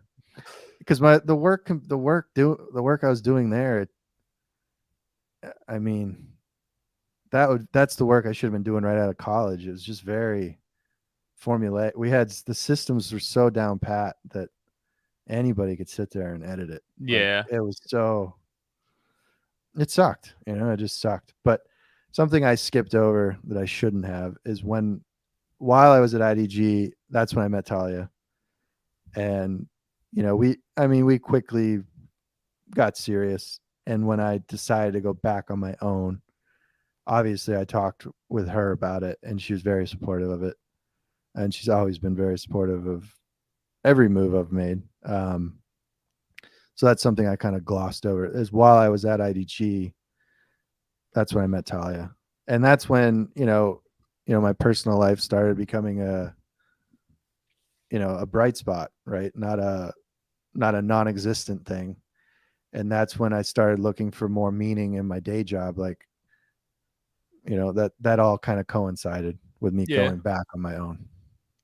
I know my wife had a similar experience where it just became that she was going through the motions and there was no personal development and not a lot of satisfaction and kind of challenges and self-growth. And the monotony of that really paid a heavy toll on her, emotionally, physically. And, she felt as though she didn't have much self-worth. She was a mom at this point, and she kind of felt in limbo, like there wasn't anything at work that was kind of raising her up or putting her to the test, letting her kind of explore who she is and what she has to offer. And she also wasn't being the best mom because she was just not home and working. And it wasn't until she kind of went a different path and started more of like chasing a career and more professional development where she was okay with not being home and not, kind of having an identity other than being a mom Mm. and chasing that professional career path. And there's challenges obviously along that road, but it really has been beneficial for her self-esteem or self-worth, for our kids, to see what she can do as a woman, as a professional woman in the industry, and kind of empowering herself and empowering our children, which has been really cool to see, and to witness that growth on her end. I'm sure that it's very similar to what you kind of went through. Yeah, it's amazing what a corporate job will drain out of you. Like I said, anybody could sit there probably and do what I did, and it takes a toll on you. The meetings, the pointless meetings, there's a lot of travel. I went to Vegas too many times. Like it felt like once a month while I Yeah. was there, for stupid conferences. Just everything about it. Those corporate jobs suck the life out of you. I don't know how, because when companies start out like IDG or any company, like it wasn't like that at the beginning. It's crazy how it becomes that when the life kind of gets sucked out of a company and it just becomes I don't know, Just like a machine. a place where people go to fucking die. I don't Yeah. know. Put in their time and retire. I don't know. So then you going, essentially Nick not wanting you to work with anyone else. He opened up he kind of started constructing that bridge. And what did that look like on your end? Yeah. So when I left IDG, I was probably on my own for less than a year. And I'd reached out to Nick. I think this is what made you think of that, Nick. I reached out to you while I was at IDG, like, hey, hear me out. Full-time position, right? Yeah, I remember that. Yeah, like let's try to do this. And you're like, I can't do that. Right. And after I went back on my own and we were starting to try and do the YouTube stuff once a month. And then in that time as well as when I started doing the podcast, that's when we kind of figured out a way to make it work. Like, yeah. And it was more on Nick than me. 'Cause I was ready for it when Nick wanted it. And it was really on Nick making the decision. Well, I mean, for years I made no money, and it's like, and then, and you were like, hey, let's do video. I'm like, I want to, and I don't know how I'm going to figure it out. And, true to my nature, I just was like, all right, I'm just going to spend it and make it. And I mean, that's how we started this whole video thing. Like even when we first started, I was spending thousands of dollars creating, like, I don't know to the tune of how many thousands of dollars, but it wasn't inexpensive, like in the grand scheme of things. Wasn't $400 a day. What wasn't 400? It might have been 400 a day. $400 a day. That's pretty. It might have been $400 a day. But it just you and I were so aligned with like creating this like one singular thing of content around what we did that we just knew it would work, and we just needed to figure out how to get that on a regular basis. And yeah, I mean, truthfully at the time, like I was trying to grow my social media and brand. And when I saw you working with other people, I'm like, dude, I just want him to work only for us. And, yeah. And I think that's what like really triggered everything.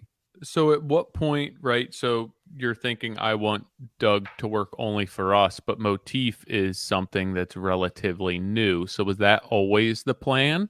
Or like, was that something you worked towards, or is that something that you guys kind of agreed upon together, that it was like just time to kind of formulate an entity between you guys? My side of it, and Doug, I'll let you add to it, but like my side was that we were doing all of this content, and then it spilled into the podcast, and then we were creating a millwork brand, and it's like all of these things just didn't make sense for it to be NS Builders. Like, so from a business structure, it's like Doug would work for NS Builders. So you were just an employee at that point, or did you still have your business, he was Doug? Employee. I was an employee. I think I was classified as a clerk, an office Yeah. clerk. Well, that's just for insurance.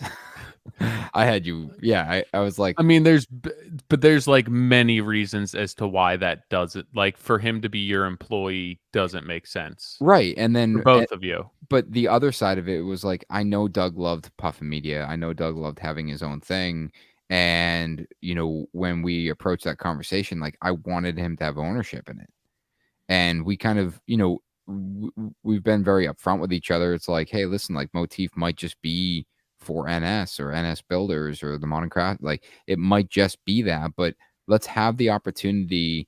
Let's have the road paved for the opportunity to grow it as its own media company. Yeah.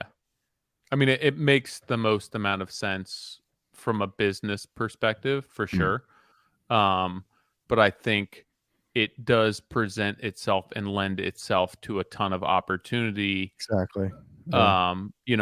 If things were to shift, like you already have one foot moving in the right direction. Yeah, there's kind of endless possibility that's opened up too. And right now, I call them our internal brands. It's NS Builders, the Nick Schiffer brand, Modern Craftsman, and we got to talk about Modern Craftsman here before we sign Oh off. yeah, that's right. Good big announcement for everybody. And Materia, Little Materia's tease. the other. And Materia, and ourselves. So like those are our 5 internal brands. So my long-term vision for the company is we probably never grow more than 8 people. Yeah. And I see it being split in 2, external clients and internal. So internal brands, external brands. Mm-hmm. And it's a mix of talent across the 2. That way there's more leadership opportunity. Mm-hmm.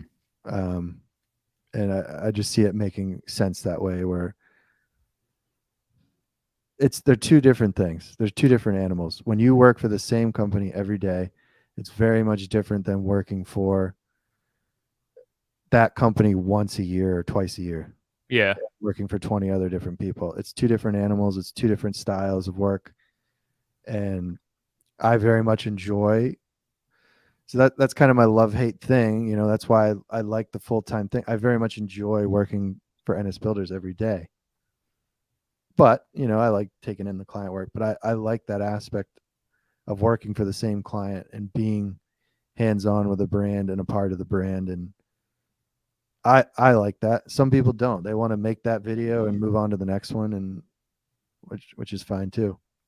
But go ahead. Go.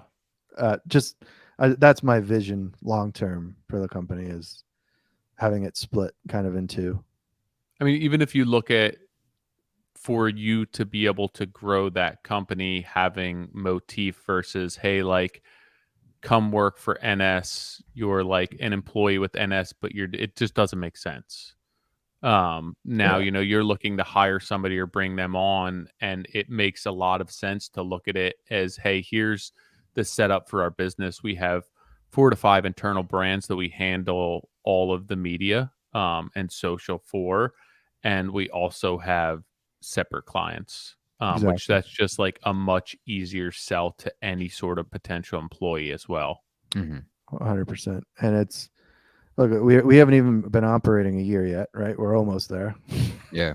But we're still, once we figure out our brands and have everything kind of in place, it's going to be a lot easier. Not that we haven't done small jobs and external stuff recently, but like it's going to be a lot easier, and we can put a lot more attention on it. I mean, and what you just touched on, like when we figure out our own brands, there's so much that we're working on behind the scenes with every brand. Yeah. A lot. And it's like there's a lot more people that are involved now. It's like Motif has a full-time employee now. NS Builders brought on a full-time content manager. It's like, and they're also trickling into things like the Modern Craftsman, where it's like there's so many pieces that, it's just interesting to think about like all that we have going on, where it's like right now at the surface it kind of looks the same. Yeah. But in X amount of months time, it'll be this like, where the hell did that just come from? I mean, that's exactly it right now. Like, even looking at it from, I'm not experiencing your internal brands, I'm experiencing the Modern Craftsman, but Right. which is a spillover of all that other stuff and getting kind of handled under the same umbrella. But like for the past year that you've really been like spearheading this, it's the same position that you were in with the other business where you're wearing a million different hats and trying to get all of these systems in place, and now we have people who are actually have specific tasks, and handling different aspects of what we do, and it's making everything so much easier. And I think that it's going to afford all of us an opportunity to be doing what we really want to do and to be able to grow. But it right now, it's been a ton of legwork, and that's why we kind of have been stymied for the past 5 years, because it's just like all three of us in separate areas doing our own thing to keep our heads above water. And finally, like, the spillover from your other brands is being able to kind of help us out as well, and Right. kind of put people in place to make our jobs and lives easier. Yeah, and that's when I inserted myself. Oh my God, I'm gonna cut that out. That was a bad phrasing. I like it. You're alive, bro. When I made myself Positioned. when I made myself a part of the Modern Craftsman, actually, it was probably a similar message to that Facebook message, Nick. I remember texting you like, "I want to do the Hey, Modern you Craftsman." up? Yeah. I'd like to insert myself. That was horrible phrasing. But like, then the same thing I see now is just an amazing brand. Like what you guys do, like it's not easy doing this podcast. From my aspect, from your aspect, everybody that's ever been involved with it, this is a grind. And I think people think this is easy. I Yeah, don't know. for And sure. I know you guys have talked about that before, but like when you look at somebody like Rogan or somebody who's done 2,000 podcasts, I'm just like, I mean, that's pretty much all he does, right? But see, this is okay. You just said exactly what my buddy said. I'm like, dude, I can't understand how this guy does this many podcasts, 4 hour podcasts. It's a grind. And No, it's like, that's all he does. I'm like, it's still, I know. it's draining. If I had to be on this mic for 4 hours a day, I guess it's like I was actually thinking about that today. I haven't listened to the like FM radio in years. Like Still exists. I know, but I was in the one of the vans. I'm driving it down to get lettered, and I'm like, I'm not gonna connect my phone to this thing. Like it's just gonna like I got shit to do. I don't have time to like connect the Bluetooth, which literally takes 10 seconds, but I didn't. So I turned the radio on, and like there was a radio show host, and he's like, all right, 2.5 hours of commercial free radio coming up. And I'm like, man, some of these guys have been on the radio for 25 years. Decades. Yeah. But like, Nick, see what you're Every day. not, but what you're not seeing is that's like the game, right? Where you think of athletics and it's like you have to show up and you have 3 hours to perform, but all of the interesting part of that, like the conversations are good, but it's the homework that they do, the research that they do. So I think that like that's engaging and that's intriguing. And basically, if you think about it, if you have to interview somebody, which ideally we could spend a lot more time doing that, but it's knowledge and it's an education, and you're learning about that person, about where they're from, what their hobbies were geographically, like what the climate's like there's so much knowledge that you're gaining from that when it's time to show up and do the interview, it isn't like you're just sitting in front of a microphone. And I think that probably helps. Like if this were all that we had to do and we were able to kind of put aside the time to dig up really high quality guests and interview these guests and do a ton of research on them, like it would be very, very interesting. Our schedules and our timelines and what we're able to afford is not there yet. I hope to be moving in that direction, but I think that the more high profile guests that we have on, the more interesting people, the more that we dig up on those people, for me, that's a much more engaging and interesting experience. For sure. And that's not to disparage the guests you've had on before. I think Absolutely. Including you, Doug.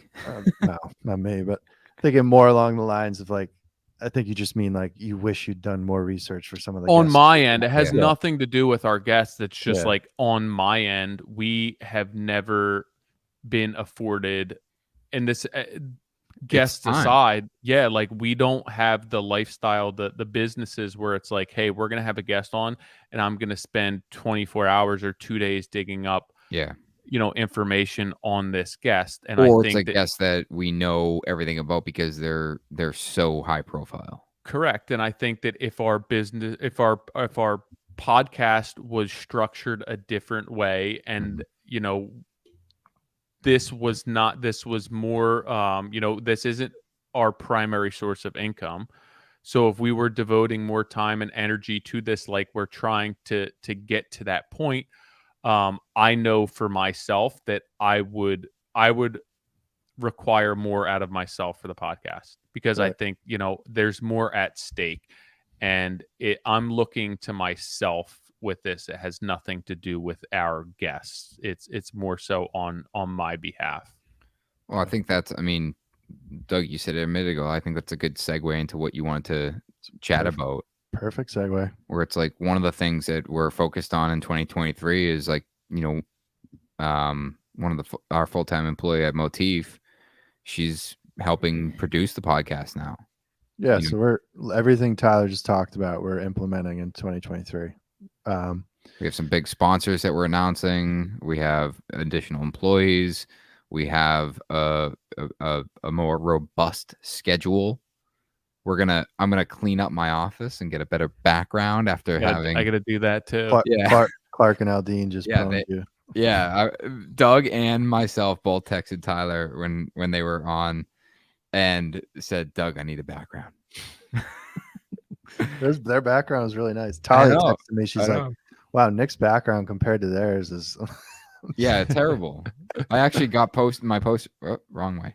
My posters came in today. It's especially bad with like YouTube Live now, because they see everything. When we pull the clips, it's just zoomed in. Yeah, the clips kind of cuts out your everything. Yeah. So, and we're announcing. I think we can talk about the branding. Yeah, go ahead. Yeah, for sure. Little branding refresh, courtesy of Slash and Drew. Drew was on the podcast.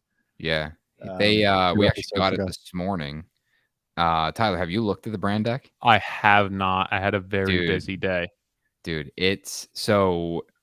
I met with him this morning. We had a quick like Zoom call, and he ran through it, and he shared it in the Slack, so you guys can look at it. But the way he walked through it and explained it, I was like, dude, like there's so much goodness to this. Like just like the story behind it, the way he got to where he did.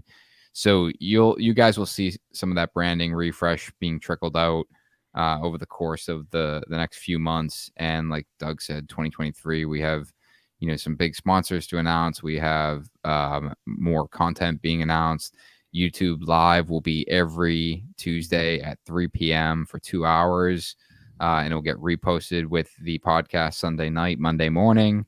Do you know what we should do? Not to interrupt, but we should touch base with Drew and get a little bonus episode on to kind of dig into where he got to that. Love that. Let's send him a link right now. Let's go to the brand.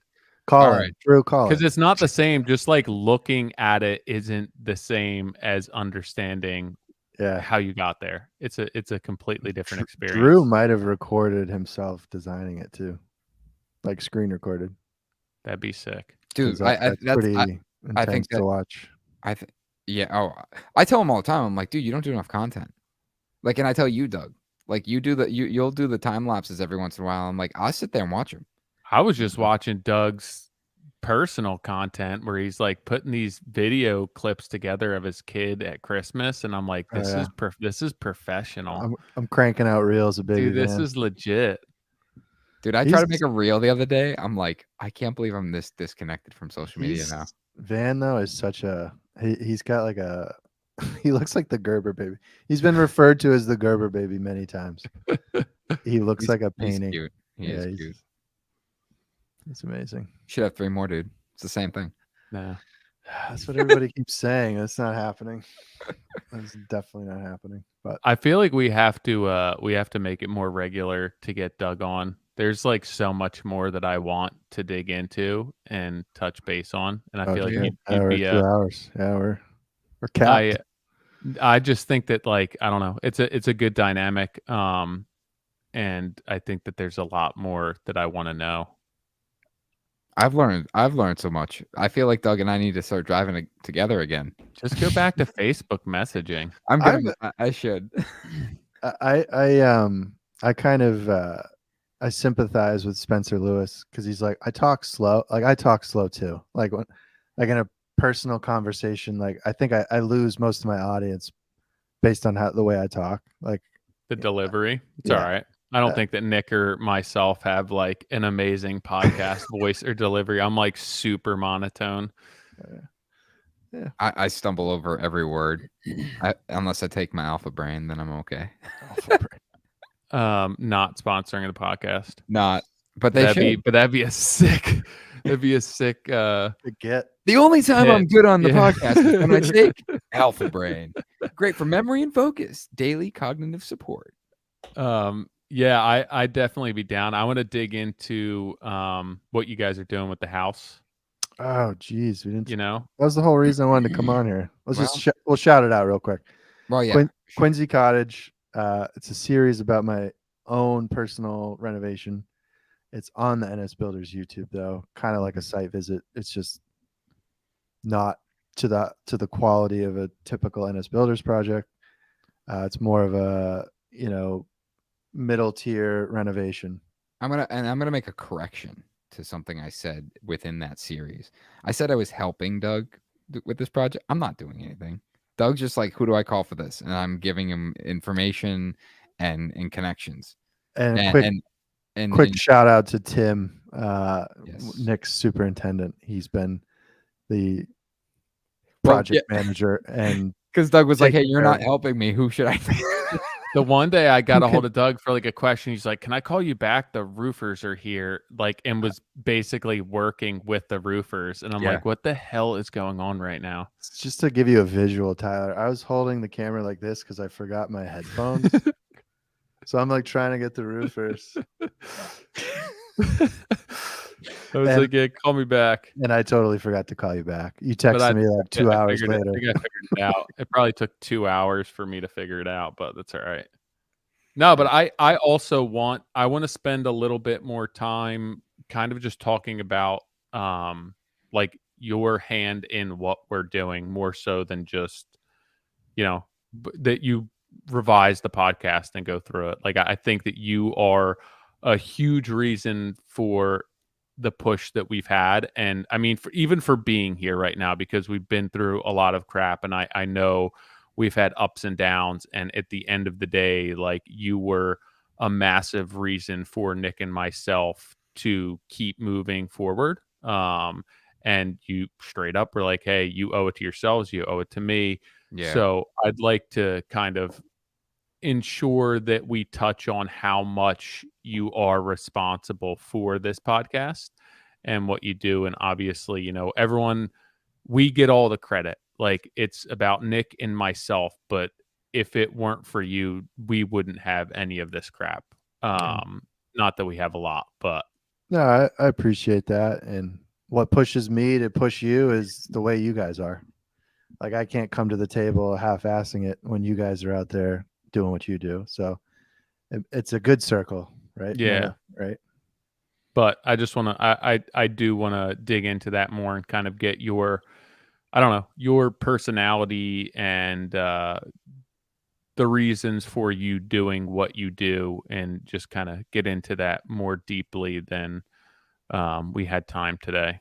Yeah, I'm sure I'll sneak back on. I want to see that follow cam too. It's not the best. I mean, it's pretty cool though. Yeah, but I get to follow Mike, so my mic. I don't. I have the old mics that you guys had. that I was searching for 5 minutes before we started here. I know Tyler knows. Nick's Sounds like, good. oh yeah, we threw those out. I'm like, I would not throw that stuff out. No, I mean Nick would. Found it, but All right, well let's schedule round 2 with Doug. And did somebody message Drew? We got to do yeah, that. he's calling in. He's calling in. Just kidding. Oh, I was gonna say I gotta pee, man. No, we'll get Drew on and we'll talk about the brand refresh, but let's get Doug back on for round 2. Let's not try to sneak you in. Let's just get you in before we get down the road. Maybe we'll sneak in for the end of try to sneak it in before this end of the year here. Oh geez. Let's Double go. decker. Let's All go. right. Don't double decker. Upper decker. I don't. Upper decker. Is that right? Upper Does that sound decker right? is not. It's like not what we're doing, Doug. slipping Does that into sound the. right? I inserted myself into the Modern Craftsman. And I left an upper decker. With that being said, All right. well, Thanks, Doug. Appreciate Thanks, you, brother. guys. Guys, again, thank you. Make sure you check us out on Instagram. Stay tuned for our brand update. We'll be sharing that on social media as well as all of our channels. If you tuned into YouTube Live today, thank you so much. If you could take a snapshot, share it. We'll be back next Tuesday, 3 p.m. Eastern time. And if you missed it, we will be posting this on YouTube Sunday night. Make sure to check us out on all of our podcast channels. And again, thanks to our sponsor, Rockwell. Do you want me to do an intro? Yeah, Doug has to do the intro. Yeah, I'm just ending the close. broadcast, Yeah, we bro. ended it Peace. first. I should have left and come back.